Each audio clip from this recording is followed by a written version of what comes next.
Hi, Lisa Schermerhorn here on the Grassroots Warrior Network, and I am thrilled and excited to introduce you to my dear friend, Kelly Hunter, who's also a fellow Vermonter. And she is an amazing astrologer, and she is a depth astrologer and an astromythologist. And we all know we're just coming out of Mercury in retrograde, and for people who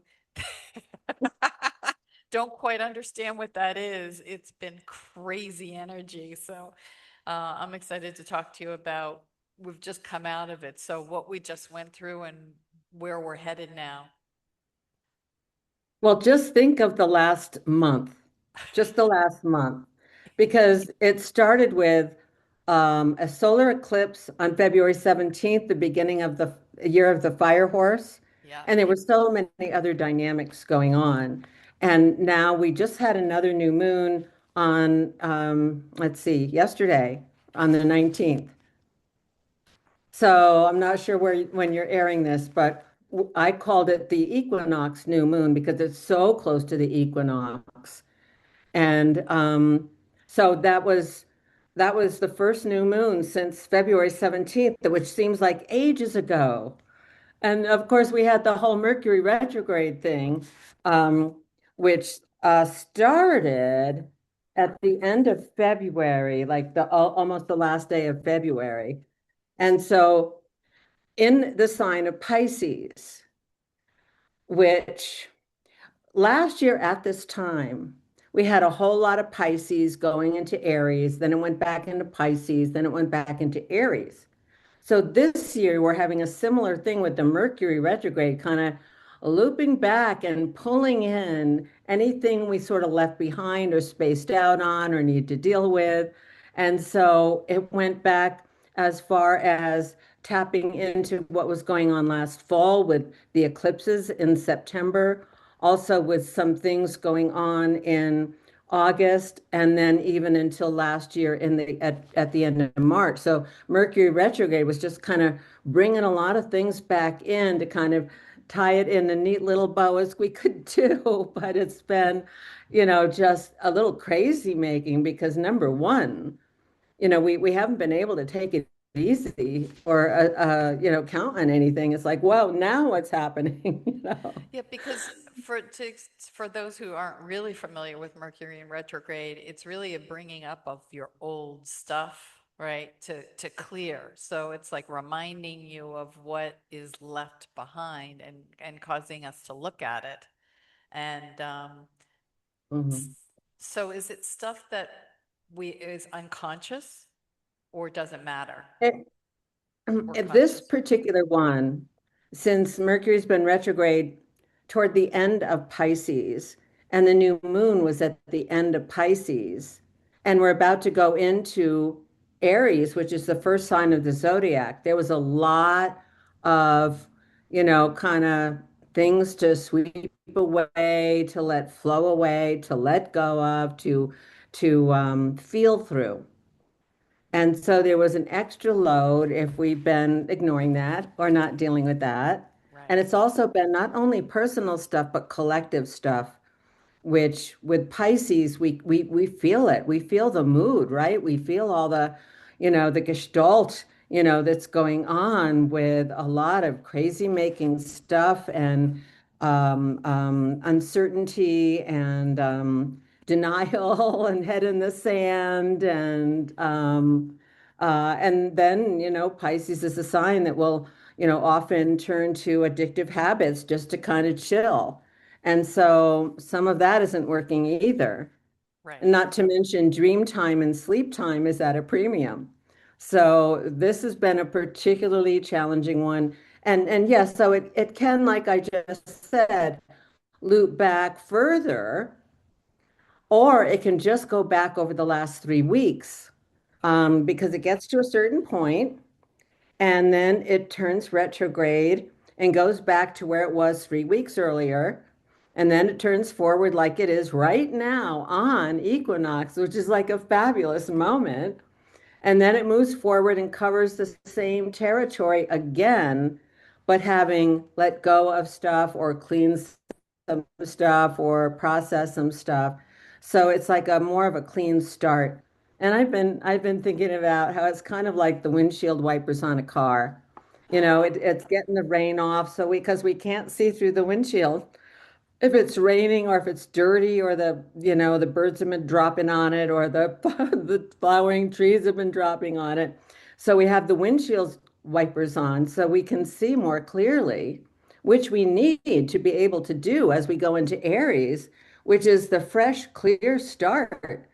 So, any unconscious stuff, but also again, it's bigger than that. It's this whole collective moment that we're experiencing right now, bringing us into a new era with so many changes of the planets. So I think it was a gift from the goddess that Yeah. Mercury went retrograde at this point, so we could like, instead of, the fire horse just galloping off with us, we had a little bit of time to really feel it through and get more ready to go.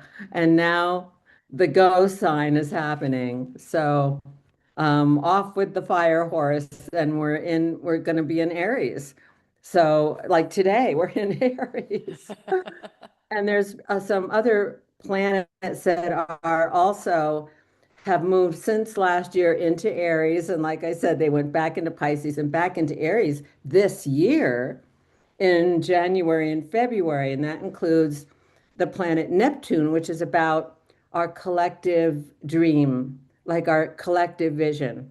And Right. that's one thing we've been cleaning up.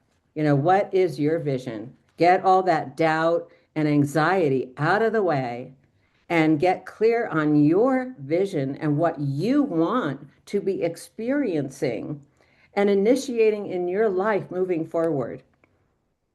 And there's a lot just to kind of get clear on that because sometimes it's like we don't feel it's okay to want anything. Sometimes it's like the world is moving along and it's like, wait a minute, it's time now to kind of take some directive charge of your version of that and add So, it to the collective. so question about that, because let's say the energies are ripe for that, like the fire horse. And then I've been seeing a lot. It's interesting how things just start entering your feed all the time on social media. And all of a sudden it's like, oh, they know I'm a Scorpio. So it's like I've got 20 different astrologers talking about Scorpio, all saying the same thing. Like, this is going to be a rocket ship time. Like, but you have to, it's not just going to fall in your lap. Like, correct? You have to make the choices and decide what you want to manifest. It's just that the energies Yes, are ripe for it, correct? yes. You can be a passive passenger. Yeah. But when the train derails, you might not be too happy about that. Or, so this is the opportunity moment and Right. for so many reasons, but one of the most immediate is that it's Aries. It's equinox, which many people consider the beginning of the year. It is at least for astrologers because it's the beginning of the zodiac in Western astrology. So there are many New Years. I figure that basically uh, December solstice is New Year. I don't like January 1st, like why that's so random. Um, but I think the solstice makes sense. And so does the equinox. It's a turning point, that brings us into newness. And then we have the Chinese New Year, which takes place on the first full moon after the sun goes into Aquarius. And it was late this year. It can be as early as, January 20th, 21st, and we had it on February 17th. Wow. So, and I think this is so intriguing. A lot of people have picked up on the fire horse imagery, right? And the last time we had a fire horse was in 1966, Oh, wow. which, we have a horse every 12 years, but not the fire horse. Wow. So I think that's really interesting to be like tapping back to that energy as well, which is not unlike the times we're in now. Yeah, I'd have to go back and look at what was going on in the world in 1966. I was alive. I was a few years You're old. very young. Yeah, I graduated from high school that year. Oh my God. Yeah, yeah. So anyway, I wasn't ready for it either. Yeah. So, yeah, yeah. Well, that was like, the Vietnam War and all the protests and Protests. just a lot of social unrest. So much, so much. In the early 60s, saw the death of Kennedy and Martin Yeah. Luther King and Robert Kennedy and a lot going on. So So interesting, a lot of tumultuous in between Iran and everything else, and yeah, the Epstein files coming out now, and it's a lot. yes. Ye- Yes, it is a lot. And it's hard to see what's going on beneath the surface, you know? It is. And some people don't. They just listen to the narrative, which is almost like being a passive passenger on the train. Right. You're not taking the reins of the fire horse. It's like this is an immense opportunity to initiate something new and exciting in your life. The energies so want this new dream of a fresh start. And then we have Saturn, which is about manifestation. Neptune is about the dream, and Saturn is like, okay, let's do it. And those two Ah. planets are lining up. So this is what's happening. And some of it is Saturn saying, your dream is not very substantial. I'm going to bust your bubble. So Oh, really? so in some cases, yes, that will be it, because illusions are going to be stripped away. So Saturn is really pushing you to go to the max, basically, to really manifest your heart's desire and That's the not, opportunity. that's the And opportunity. you're going to manifest whatever is in your field. So if you can take charge of that and manifest a positive vision, Right. that is taking the reins and not being passive, being a co-creator with the cosmos at this point, which is Right. the invitation of the quantum field, quantum consciousness, and what I call the quantum Kuiper belt, which is a whole new realm of planets out there, starting with Pluto, that's been reclassified as one of these Kuiper belt objects. And I don't like to use the word objects very much because they're living energies.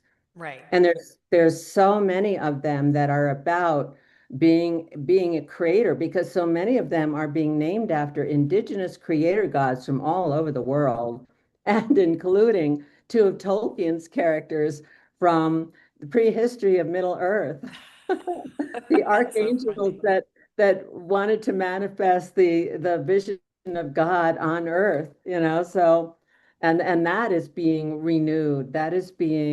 It's like the original codes are being reactivated. And so this is a glorious time to take charge and manifest that and believe in your Yes. dreams. And that's the Yeah. key, is to believe, because if you watch the news right now, everything looks so doom and gloom. And when we get into quantum, the important thing is you create your own reality. So the energies are there. The universe is saying, here, it's almost like a hand is being brought out to you to lift you up. Take the hand, even despite, and what people don't realize is that some of the most successful people and businesses have been started during a downturn, when there's crashes, because people look for opportunity. So you want, Hmm. there's always time for opportunity. You don't have to wait. Yes, yes. It's kind of like the science model where there's an experiment, and the input of the person running the experiment has implications on how the experiment will turn out. Yeah. So this is where we can have an influence on our experience moving forward. Yeah. And there's so many possibilities opening up that have never been available. It's, So, yeah, it's interesting because you talk about the fire horse and astrology. How does the New Year calendar impact the astrology, or you just look at them separately? well, it's a different form of astrology. It's Okay. Chinese astrology. You know, we have Okay. Vedic astrology, Yeah. we have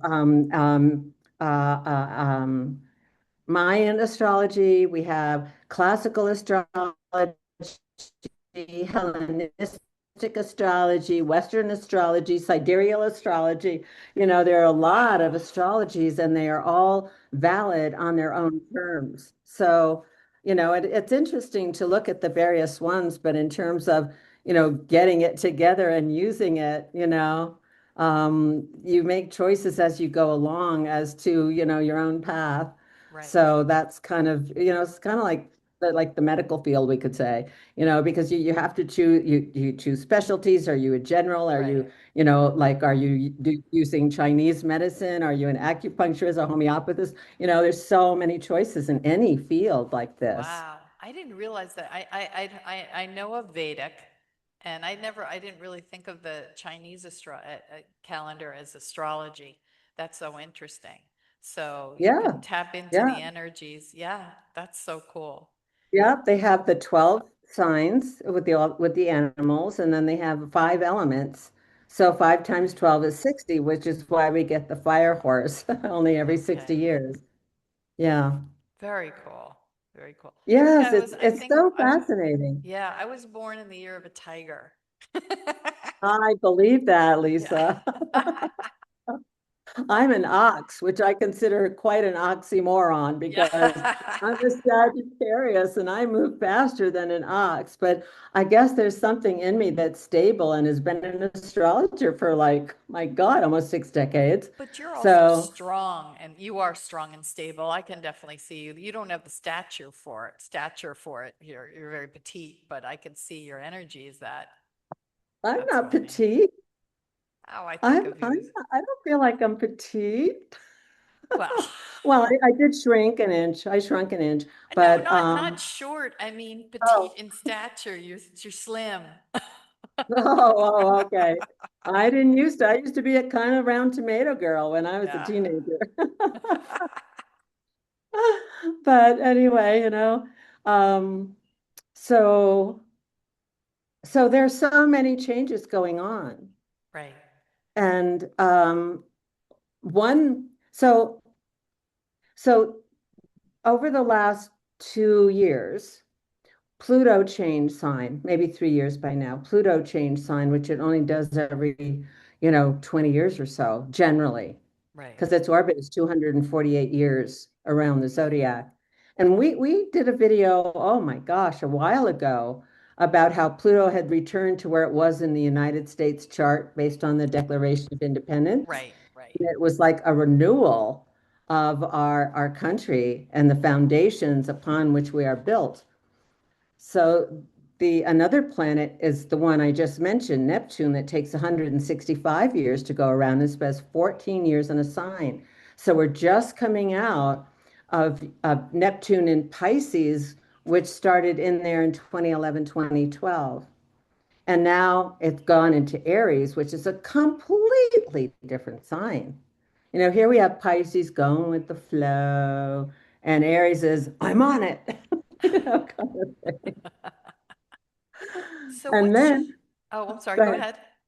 There's one more, Yeah. the planet Uranus, the revolutionary, the change agent, the awakener. And Uranus takes 84 years to go around the chart, I mean, the zodiac, and around the chart, and stays in a sign for 7 years. And so last year, it put a little, it just woke up into Gemini starting in July for just a couple of months. It said, I'm giving you a heads up, people. Open-minded, be open to new possibilities because you're not going to believe what's coming. And then it went back into Taurus saying, okay, settle down a bit, you know, get grounded, you know, get in your bodies because this next thing is going to be wild. So it's not until, well, just a month to go. April 26th is when Uranus goes back into Gemini. And that's one of the things the Mercury retrograde was picking up on. It was picking up on that last July, August, September time when Uranus was in Gemini. And now we're coming back to that, and it's going to bring out more incredibly unexpected and shocking information, Hmm. which, if you have an ear to the underground and to some of the streams of discussion on, on more less generally mainstream media stuff, you might be picking up on some of our lost history, Yeah. some of the what's going on under the surface. But this is gonna Gemini is about how we think about things. So one thing, we're going to be starting to think differently and communicate differently. So Hmm. we're already looking at AI in relation to this, but also in relation to Pluto in Aquarius, which is new advanced technologies and the potential to use them in nefarious ways and the potential to use them in empowering ways. And part of our lesson here, we're just getting into is discerning which is which. Yes. And that the Uranus is going to even bring more stuff up, new transportation. We already have, you know, flying cars getting tested. I've been waiting for them since I was a teenager. I called them hovercraft. Like, where are Yeah. the hovercraft? I know, it's so interesting because I think about we're still using technology for the most part, the gas engine that's what, 100 years old? And our roads haven't changed either. You're telling me that they don't have technology for the roads that, that they last a little bit longer than, 6 months when they have more potholes and have to be redone. Ugh, no, we won't need cars. We'll no, we'll be pushing off the ground with some kind of technology, I yeah. think. I Like think the there's fast train. yeah, the Yeah. magnet. Yeah, the Yes, maglev. that's it. Yeah. That's it. Yeah. Yeah. So there's that and other such things. And we're going to start, like, some of us are going to start understanding bird speak. Like, I've been talking to the birds. I've been whistling back with intention, Yep. just to say, hi, I'm glad you're here, you know. But I think that's going to, and don't think I'm crazy. I think this can No, happen. my friend, Liz, my friend Liz Oh, Perkins. I love Liz. Yeah, she communicates with the trees and Yes, the animals. Um, yes, I think people are getting open more and more. exactly. And in speaking with Honey, she talks about, because I was always under the impression when animals reincarnated, their souls were all in their own group, like the dog souls were all in one group. It's group soul. My understanding is that some of them are actually now having human souls come into the Oh, animals. And oh, so that's why you can oh. look at some animals in their eyes and you're like, is that a human in there? Or some are dogs, you can tell. So, yeah, it's so interesting. Yeah. Well, the ones that are more domesticated in certain ways have gotten to know humans better. Yeah, yeah. Yeah. So, and other ways, I was just listening to Ann Taylor, who I love. She channels the angels and the mother of the universe kind of thing. And they were talking, the channeling today was talking about telepathy and how that's starting to turn on now. Oh my gosh. I see constant videos, and actually, my dear friend Barry, who you know, is working on that where they blindfold themselves and then they can tell what Ah. color. And the children that are coming in have the ability to do this. So they're training people now to be able to see without their physical eyes. I saw something about a school in England where they were doing that, and how great to start young because you don't have any Yeah, bias against it or ideas that it can't be happening. So, yes. yeah,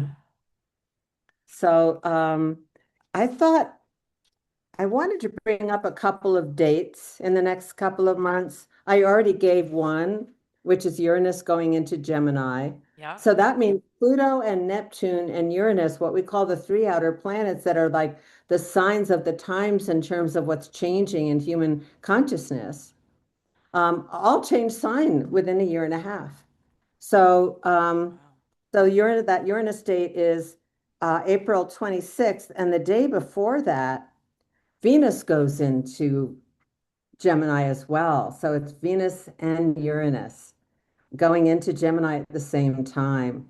And Venus, well, you think of Gemini that has these, kind of the twins, right? Sometimes they're the dark twin and the light twin, but it's also like the poles of a battery. You got to have the negative and positive for the light to go on. Right. And so, of all of the planets to align the two polarities,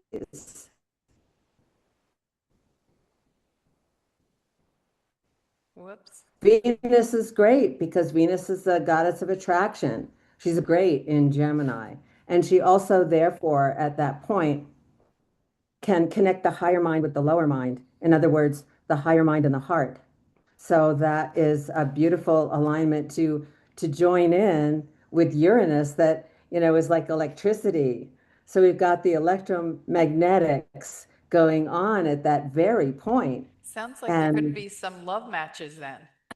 oh gosh, yes. Well, we've had some really interesting planetary dynamics in the last few months that have been a lot about the joining of the masculine and the feminine, the divine masculine and the divine feminine, both from a Mars and Venus perspective, which is our most personal form of, emotional engagement, but also with two asteroids named Psyche and Eros that have a famous classical love story that's about divine love and human love joining and becoming one. How love can bring us to the divine, and it's just beautiful. So they've Wow. been aligned the last month or so, and it's just I love all the stories with the planets and the ones that are, activated in ways that we can feel and experience. We're always living out our own charts. We just don't realize it. Right. But then, when we realize it and name it, something, another level of it kind of lights up, doesn't it? Yeah. Absolutely. Yeah. Having the awareness of it, it just confirms it, right? It confirms Yes. it so you have more confidence in Yes, what you're doing. exactly. Yeah. Yeah. Exactly. So another really especially beautiful moment is in June when Mars and Jupiter come together, the two brightest planets in the sky. And they were together last August. And a year later, they're going to be together in June. And this is lovely. This is like the second week in June, right? Leading up to the solstice. So that's very lovely. And that's like just grace and just the all the well-being of the mother just pouring forth her gifts and her remembrances and her grace and her love. So that's a beautiful outpouring. And then at the end of that month, at the very end, spends 1 year in a sign, bringing opportunity, bringing amplification of anything it touches gets bigger. And it's like, every 12 years, you have Jupiter return to where it was when you were born. And you don't repeat a circle. It's like the arms of the Milky Way. It spirals. So you're on another level, Right. but of So that it's, experience. yes, sounds You're like that. Yeah. expanding your horizons and your experience and your wisdom because Jupiter is the wisdom planet. So that's going to be going on. And also in August, there are eclipses. Mm. There is a total solar eclipse on August 21st at 20 Leo, which is very much like the one we had in 1999. And wait, yes. And I think we had another one. Eclipses repeat every 18 or 19 years. And so this is going to be, I think there was another one of those in 2017.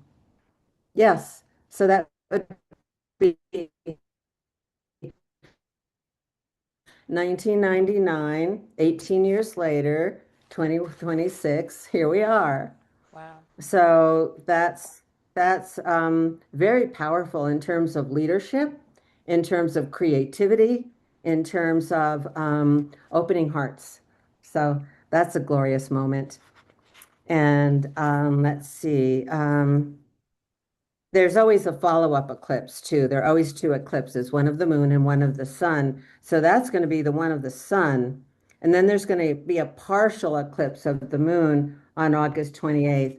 And I used to think partial eclipses weren't as strong as total eclipses, but then I had a partial eclipse right on my sun sign. It was a partial eclipse of the full moon on my sun sign, and my life changed so Wow. dramatically. Wow.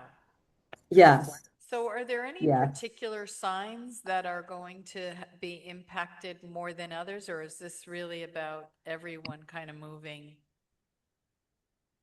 in one Well, direction? it's everyone, but if you're in Yeah. the eclipse zone, you know that right now it's Pisces and Virgo who are in the eclipse zone, but that's shifting in the summer. So it's going to be the Leo Aquarius. And we have Jupiter there in the Leo, and we have Pluto there in the Aquarius. So, in a collective sense, this is going to be a big transformational time. Yeah. And I It's, do think that when I said leadership, I do think that that's going to be more obvious how the global leadership and the alliances are shifting quite dramatically, I think. it's so interesting because to hear you speak, if you were to hear the news, it's a very different message, right? Because I hear more enthusiasm and excitement and, things changing, but I get this like in a good way from you, right? And versus what you get from the collective. I'm a Sagittarius. I'm one of those positive minded. Yeah, Yeah, let's be positive minded. yeah. We can influence the outcome. Yes, we can. We don't need to buy the narrative that it's all going to be doom and gloom and hell in a handbasket kind of thing. Let's not go there. Not on my timeline. I'm telling you that. I say that all the time. I always Yeah. say not on my timeline. And you can have 10 people look at the exact same thing at the same time and have 10 completely different stories. And that's also based on Yes. your own trauma, your own wounding, and how you're seeing things. And so, hopefully people have had a chance to look at their stuff through the retrograde. And then, so we go full out for the next, well, some big stuff happening over the next several months. What kind of advice do you have for people to go, to kind of look at for the next couple months while all this is happening? I think it's a lot about listening to your heart. I was talking to a woman today that has a lot of air signs, and Mm. she's so in her head and she knows it and she sees it, but it's hard to, like bring the mind down and let the heart override some of the thinking Right. because thinking is so influenced by the ego and by our education and by all kinds of cultural influences. And, we hear about monkey mind a lot, and it is because it doesn't want us to live from our soul and our hearts. So I think that's important to think about. Leo rules the heart. Jupiter is about the wisdom of the divine feminine. There's so many aspects of that that are arising and awakening in our consciousness. Uranus going into Gemini is be open-minded. Any possibilities could arise. All kinds of options that haven't been here before if you're open to entertaining them. Some people will, immediately dismiss something. It's like, why not consider it? How would that change things for you? So that this also is based on a lot of information coming out too, Right, all right. kinds of stuff. So there's that. And I also want to mention the fall, when we get into the fall, particularly October, we're going to have another Mercury retrograde and we're going to have a Venus retrograde at the same time in Scorpio. both of them in Scorpio. So Scorpios are under the microscope of the heart at that point. And Mercury retrograde is about thinking back over, picking up some loose ends and, kind of getting back to something that hasn't happened. And now it's time to get it together and thoughts like that. But Venus is more about a kind of reevaluation. How is this feeling? How am I processing this? What does this mean for me at some really deep level I can hardly articulate, but I can feel it? And the emotional alchemy that goes with that. I don't like how I'm feeling. Well, then go down there and change how you're feeling. And that sounds like, how could I do that? But that is part of the option, part of the process, part of the possibility, because nobody else can make you happy or unhappy. It's coming from inside out. Is all coming from inside out. Yeah. So this is going to be a very interesting time all through October into November of also like letting go of some relationships that aren't just in sync with you anymore, aren't in your frequency, aren't in harmony for you. And so there are going to be also new choices available. If certain things aren't making you happy, you don't have to choose, you don't have to continue to reaffirm that and choose that and keep telling that story. Can you let that go?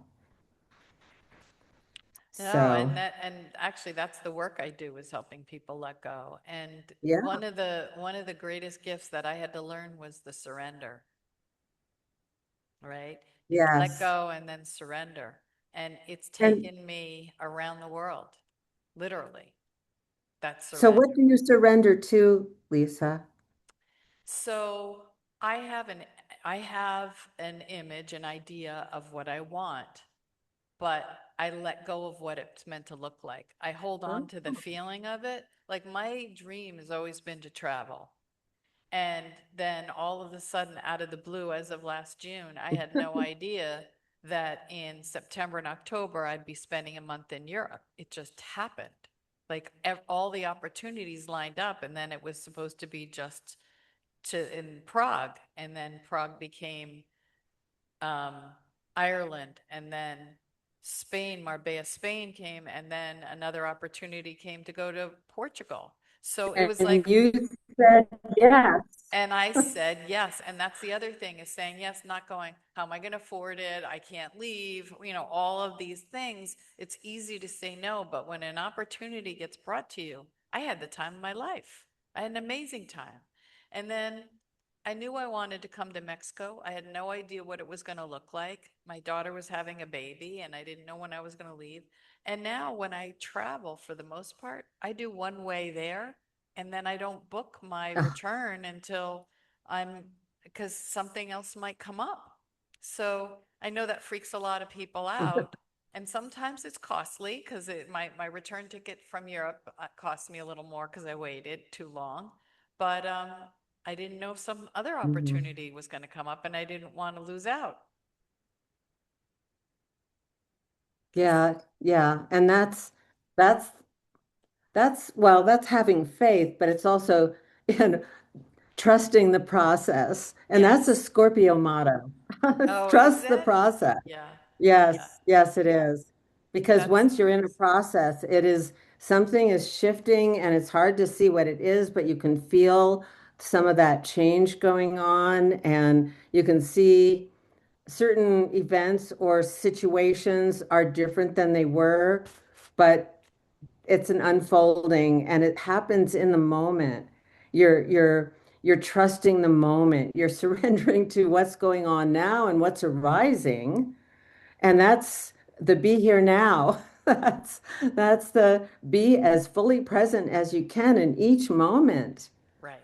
And it changes our relationship to time and it changes our relationship to the field of energy that is um, rearranging itself Yeah. around our stillness to some extent when we can be in the moment aligned spiritually, mentally, emotionally, and physically. and then we're fully present and magic can happen, you know? Magic does Yeah. happen, and I've had many, many stories of the magic happening. And our first thought is to shut things down because it's going to be like, how can I afford that? Right? So a year ago, I had planned, a friend of mine asked me to go to Puerto Vallarta for a week. And then another friend said, I do these house sits around the world. If I find some house sits, would you join me? And my first response in my head was, no, how can I do that? How can I stay so long? And then I switched it to yes, turned into 3 months. And we were house sitting for elderly cats all around Mexico. So I wasn't paying for staying anywhere, but I was staying at magnificent homes. And then we would travel from there. So Yeah. we were just paying for food. So it's like opportunities come that we Yeah. don't even There's the know magic. are out there. Yes. Yeah. So that's the Yes. magic that I invite Right. people Exactly. to really to trust, And and that's, it will show. yeah, Uranus going into Gemini is going to pop a lot of those into the field. Like, wow, I was just thinking about that and look, like it popped up on my screen or somebody called me or this is happening. So a lot of this is happening, which is a part of our awakening, of multiple opportunities. Right. And And just don't get too distracted. Keep directed with the vision you are holding. But like Lisa says, not holding on too tight to how it has to happen. yeah, no, it because or sometimes I'll say, or even better, Yes, or yes, even better, yes. because I have no idea. And even like when I got here, this wasn't initially a place that I would normally um, seek out to come. And I was like, I wonder why I'm here. The energy was off when I first got here, and then so many things unfolded. So sometimes you have to surrender to, okay, there's a lesson here. I'm here for a reason. I don't know what that is yet. Let me see how this unfolds. And it was magic afterwards. So many people will get into this negativity like, oh, this sucks. I don't want to be here. I don't know why I'm here. This isn't the kind of place I'd want to come to. And then I was like, no, this is actually beautiful. Everything unfolded exactly how I needed it to unfold.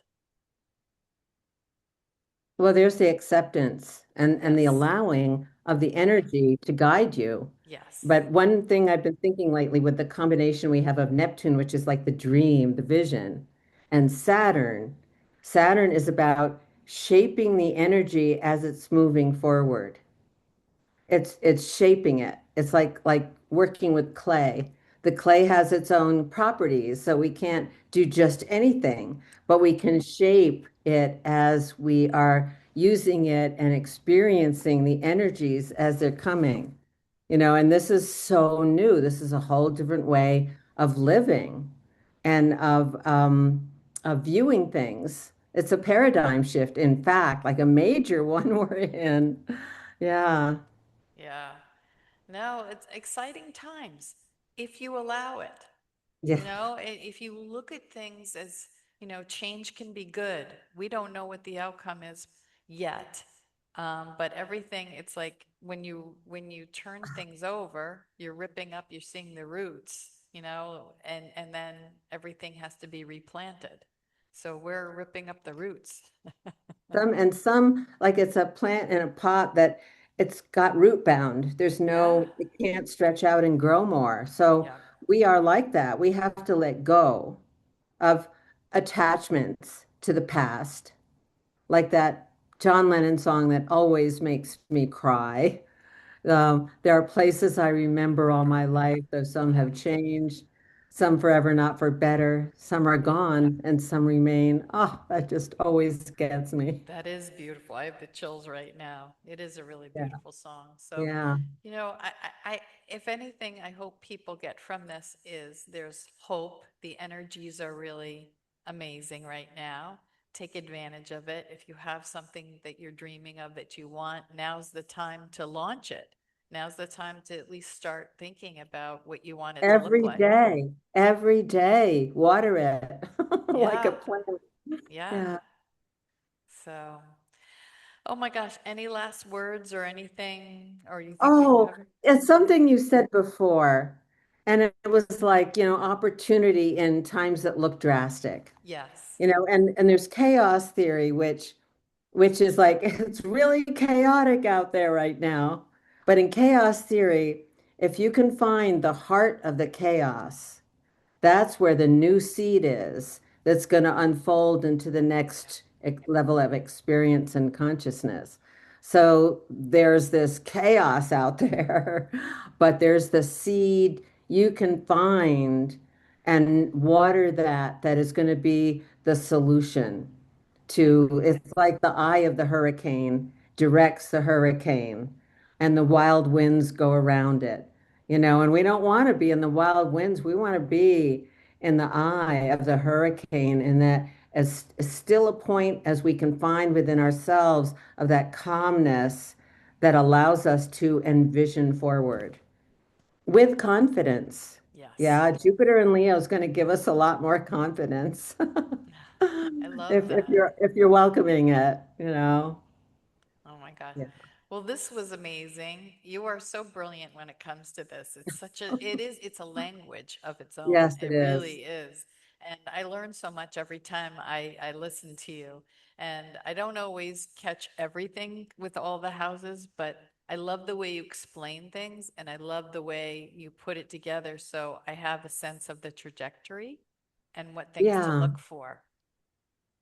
Yeah, I really try to make it understandable, or at least you get something out of it, or Yes. get the feel of it, or get the Yep. sense of it, with all the technical stuff that It that we is. astrologers deal with. Yeah. It's very complicated, but I think you do a really good job at, really breaking it down. So I appreciate it. I really appreciate it. I Thank appreciate you. you. And thank you so much, Kelly. I so appreciate you and all that you're doing to help people. And if people want to have you do And likewise, sessions, Lisa. thank you. And you do sessions with Yes, people, I you do. do their Mhm. charts. Yeah, I'm having my granddaughter done. Yeah. Oh, absolutely. I love looking at people's charts and looking at what's going on with them and talking about it. And it's not prediction. It's like discussing the energies that are visiting you, that are alive, that are active, and what does it mean for you? And you're in on it too. I'm not just reading you. Yeah. We're in a field, and the field is arising with information or insights that can be useful to you. No, it's Yeah. exciting. It's exciting. Yeah, no, Kelly does a great job with the charts. So, and we'll have her links below to contact her. And thank you so much, Kelly. Yes, thank you. It was great talking with you again, and hope to see you in person soon. Yes, we will. Bye bye. Okay. Bye bye.